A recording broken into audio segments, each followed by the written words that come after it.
Ipinaliwanag ni Jose ang mga panaginip ng Faraon. Genesis 41 verses 1 to 57. Pagkaraan ng 2 taon, ang Faraon naman ang nanaginip. Napanaginipan niyang siya'y nakatayo sa pampang ng ilog Nilo. Wala ano-ano'y may 7 magaganda't matatabang bakang umahon sa ilog at nanginain ng damo. Mahon din mula sa ilog ang 7 pangit at payat na baka. Lumapit ang mga ito at kinain ang 7 matatabang baka.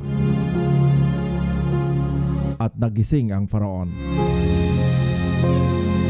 Nakatulog siyang muli at naginip na naman. May 7 uhay na tumubo sa isang puno ng trigo. Malalaki at matataba ang butil nito. Pagkatapos ay may sumibol na 7 uhay. Ang mga ito ay payat at tuyo ang mga butil dahil sa hampas ng hanging silangan.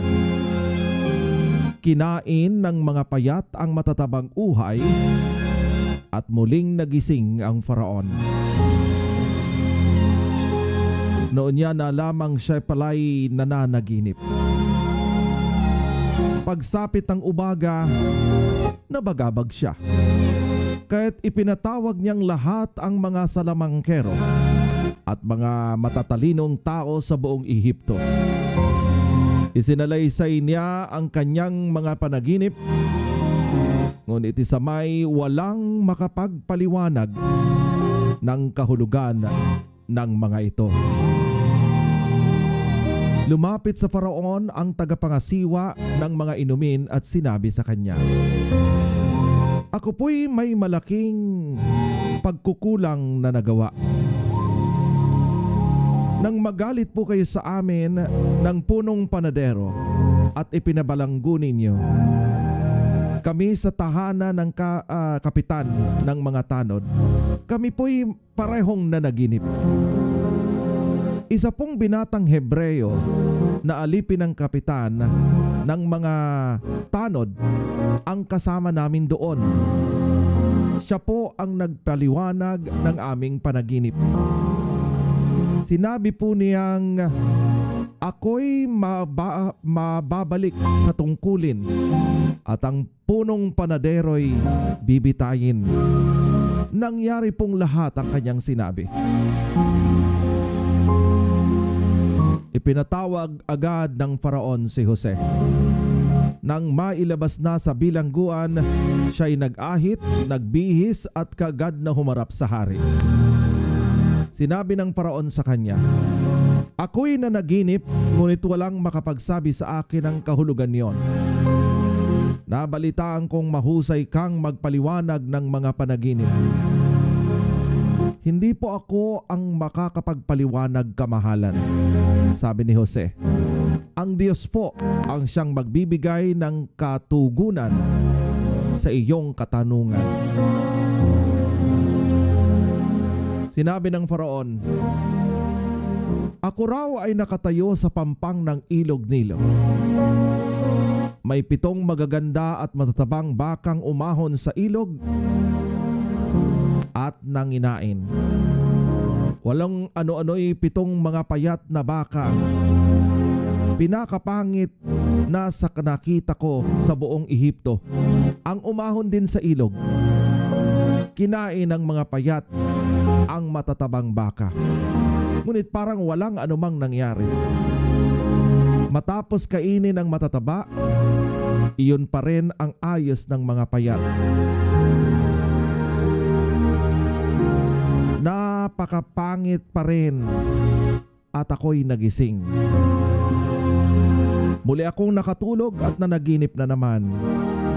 May nakita akong 7 uhay sa isang puno ng trigo na hitik sa hinog na butil. Sa puno ring ito'y may sumibol na 7 uhay, ngunit lanta, napakapayat ng mga butil at tinuyo ng hanging silangan. Kinain ng mga payat na uhay ang matataba. Isinalaysay ko na ito sa mga salamangkero, ngunit walang makapagpaliwanag sa akin. Iisa po ang kahulugan ng 2 ninyong panaginip, sabi ni Jose. Ipinaalam po sa inyo ng Diyos kung ano ang kanyang gagawin. Ang 7 matatabang baka po ay 7 taon. Iyon din po ang kahulugan ng 7 uhay na matataba ang butil. Ang sinasabi ninyong 7 payat na baka at ang 7 uhay na payat ang mga butil ay 7 taon ng taggutom. Gaya ng sinasabi ko sa inyo, iyan po ang gagawin ng Diyos. Magkakaroon ng 7 taong kasaganaan sa buong Ehipto. Ang kasunod naman nito'y 7 taon ng tagutom. At dahil sa kapinsalaang idudulot nito, malilimutan na sa Ehipto ang nagdaang panahon ng kasaganaan. Mangyayari ito dahil sa katakot-takot na hirap na nadanasan sa panahon ng tagutom. 2 ulit po ang iyong panaginip, mahal na Faraon, upang ipaalam sa inyo na itinakda na ng Diyos ang bagay na ito at malapit niya itong isagawa.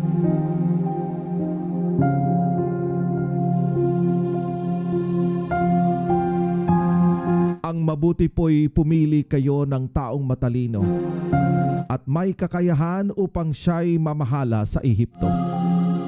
Maglagay kayo sa buong bansa ng mga tagalikom ng 5 bahagi ng lahat ng aanihin sa loob ng 7 taong kasaganaan. Lahat ng ining butil sa panahong iyon ay dapat ipunin, ikamalig sa mga lungsod at pabantayang mabuti. Bigyan ninyo ng kapangyarihan ang mga tagalikom upang maisagawa ang lahat ng ito. Ang may ipong pagkain ay lalaan para sa 7 taon ng tagutom na tiyak na darating sa Ehipto. Sa gayon hindi mamamatay sa gutom ang mga mamamayan sa buong bansa.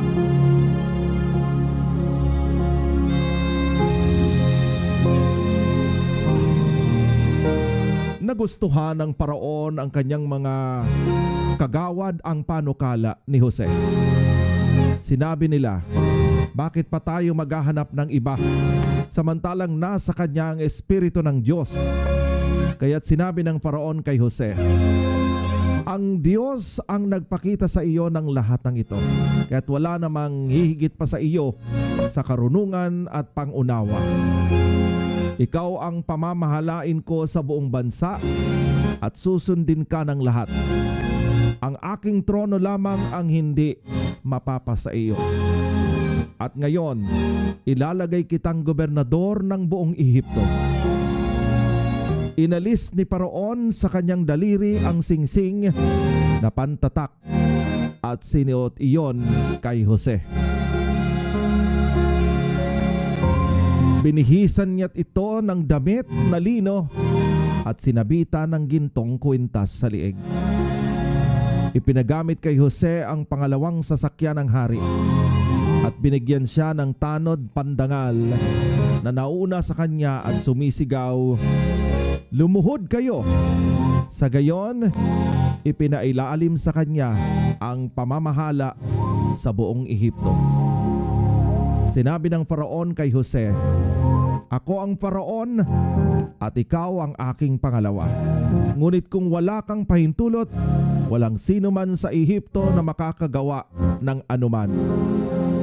Binigyan niya si Jose ng bagong pangalan, Safenat Paneah, at ipinakasal sa kanya si Asenat na anak ni Potifara, ang pari sa Heliopolis.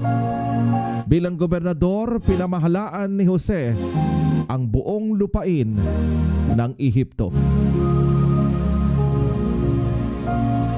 30 taon si Jose nang magsimulang maglingkod sa Faraon. Pagkaalis niya sa harapan ng hari, nilibot niya ang buong Ehipto. 7 taong nag-ani ng sagana sa buong lupain. Inipo ni Jose ang lahat ng pagkain sa Ehipto at ikinamalig sa mga lunsod. Sa loob ng 7 taon ng kasaganaan, inipon niya ang bawat lunsod, ang mga pagkaing inani sa palibot nito. Ang naipon niyang trigo ay sindami ng buhangin sa dagat, kaya't hindi niya tinatakal dahil sa dami. Bago dumating ang tagutom, nagkaanak si Jose ng 2 lalaki kay Asenat. Tinawag niyang Mariases ang panganay, sapagkat sinabi, niloob ng Diyos na malimot ko ang aking naging hirap sa bahay ng aking ama. Ephraim naman ang ipinangalan sa pangalawa, sapagkat ang sabi niya, pinagkalooban ako ng Diyos ng mga anak na sa lupain ng aking paghihirap. Pagkatapos ng 7 taon ng kasaganaan sa Ehipto at sumunod ang 7 taong tagutom, tulad ng sinabi ni Jose. Ngunit sa buong Ehipto'y may pagkain, samantalang tagutom sa ibang mga bansa. Nang wala nang makain ang mamamayan, sila'y dumaing sa Faraon.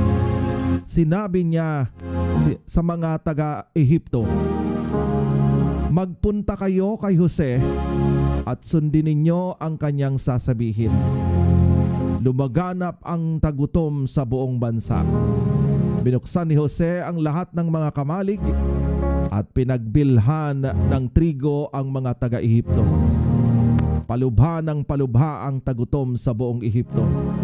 Lumaganap din dito sa ibang mga bansa. Kaya't ang mga mamamayan nila ay pumunta sa Ehipto upang bumili ng pagkain.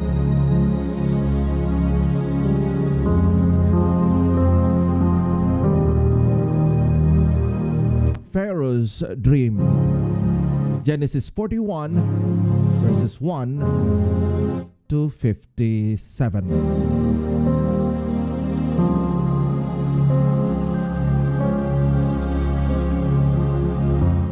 When 2 full years had passed, Pharaoh had a dream.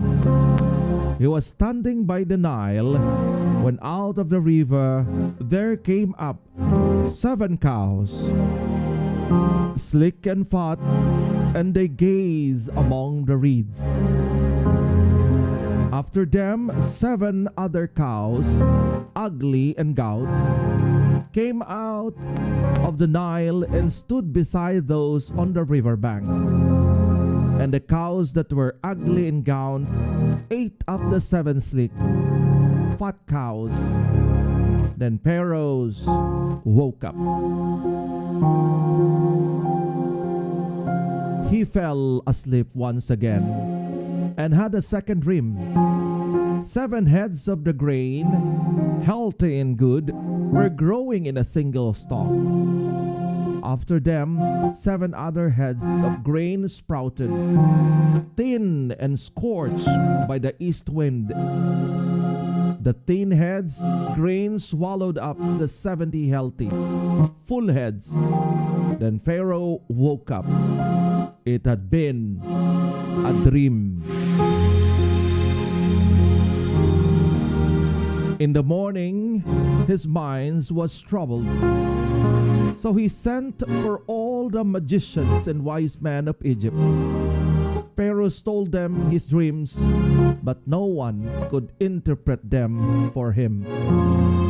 Then the chief cupbearer said to Pharaoh, "Today I am reminded of my shortcomings." Pharaoh was once angry with his servants, and he imprisoned me in the chief baker in the house of the captain of the guard. Each of us had a dream the same night, and each dream had a meaning of its own.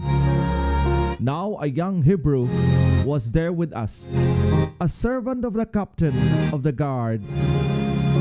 We told him our dreams, and he interpreted them for us, giving each man the interpretation of his dream. And things turned out exactly as he interpreted them to us. I was restored to my position, and the other man was impaled. So Pharaoh sent for Joseph, and he was quickly brought from the dungeon. When he had shaved and changed his clothes, he came before Pharaoh.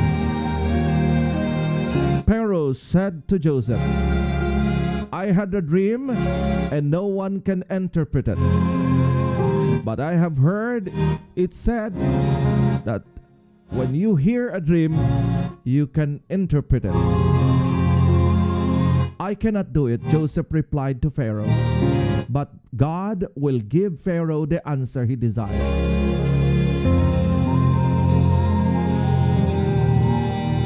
Then Pharaoh said to Joseph, in my dream I was standing on the bank of the Nile, when out of the river there came up 7 cows, fat and sleek, and they grazed among the reeds. After them 7 other cows came up, scrawny and very ugly and lean. I had never seen such ugly cows in all the land of Egypt. The lean, ugly cows ate of the 7 fat cows that came up first. But even that they ate them, no one could tell that they had done. So they looked just as ugly as before. Then I woke up. In my dream, I saw 7 heads of grain, full and good, growing on a single stalk. After them, 7 other heads sprouted, withered and thin, scorched by the east wind. The thin heads of grain swallowed up the 7 good heads. I told this to the magician, but no one could ever explain it. Then Joseph said to Pharaoh, the dreams of Pharaoh are one and the same. God has revealed to Pharaoh what he is about to do. The 7 good cows are 7 years, and the 7 good heads of grain are 7 years. It is one and the same dream. The 7 lean, ugly cows that came up afterward are 7 years, and no one. And the 7 worthless heads, grain scorched by the east wind. There are 7 years of famine. It is just as I said to Pharaoh. God has shown Pharaoh what he is about to do. 7 years of great abundance are coming throughout the land of Egypt, but 7 years of famine will follow them. Then all the abundance in Egypt will be forgotten, and the famine will ravage the land. The abundance in the land will not be remembered, because the famine that follows it will be so severe. The reason the dream was given to Pharaoh in 2 forms is that the matter has been firmly decided by God, and God will do it soon. And now, let Pharaoh look for a discerning and wise man and put him in charge of the land of Egypt. Let Pharaoh appoint commissioners over the land to take 1/5 of the harvests of Egypt during the 7 years of abundance. They should collect all the food of those good years that are coming and store up the grain under the authority of Pharaoh to be kept in the cities for food. This food should be held and reserved for the country to be used during the 7 years of famine that will come up in Egypt, so that the country may not be ruined by famine. The plan seemed good for Pharaoh to all his officials. So Pharaoh asked them, "Can we find anyone like this man, one in whom in the Spirit of God?" Then Pharaoh said to Joseph, "Since God has made all this known to you, there is no one so discerning and wise as you. You shall be in charge of the palace, and all my people are to submit to your orders. Only with respect to the throne will I be greater than you." So Pharaoh said to Joseph, "I hereby put you in charge of the whole land of Egypt." And Pharaoh took his sign ring for the finger and put it on Joseph's finger. He dressed him in robes of fine linen and put a gold chain around his neck. He had him ride in the chariot as his second in command, and people shouted him, "Make way!" Thus he put him in charge of the whole land of Egypt. Then Pharaoh said to Joseph, "I am Pharaoh, but without your word no one will lift hand or foot in all Egypt."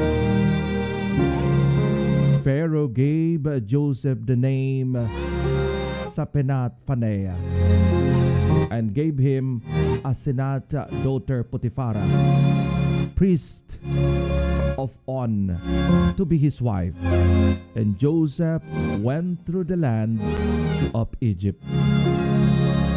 Joseph was 30 years old when he entered the service of Pharaoh's king of Egypt. And Joseph went out from Pharaoh's presence and traveled throughout Egypt. During the 7 years of abundance, the land produced plentifully. Joseph collected all the food produced in those 7 years of abundance in Egypt and stored it in the cities. Each city he put the food grow in fields surrounding it. Joseph stored up huge quantities of grain, like the sand of the sea. It was so much that he stopped keeping records because it was beyond measure. Before the years of famine came, 2 sons were born to Joseph by Asenat, daughter of Potiphara, priest of On. Joseph named him firstborn Manasseh, and said, "It is because God has made me forget all of my trouble and all my father's household." The second son named Ephraim, and said, "It is because God has made me fruitful in the land of my suffering." The 7 years of abundance in Egypt came to an end, and the 7 years of famine began, just as Joseph had said. There was famine in all other lands, but in the whole land of Egypt there was food. When all Egypt began to feel the famine, the people cried to Pharaoh for food. Then Pharaoh told all Egyptians, "Go to Joseph and do what he tells you." When the famine had spread over the whole country, Joseph opened all the storehouses and sold grain to the Egyptians, for the famine was severe throughout Egypt. And all the world came to Egypt to buy grain from Joseph because the famine was severe everywhere.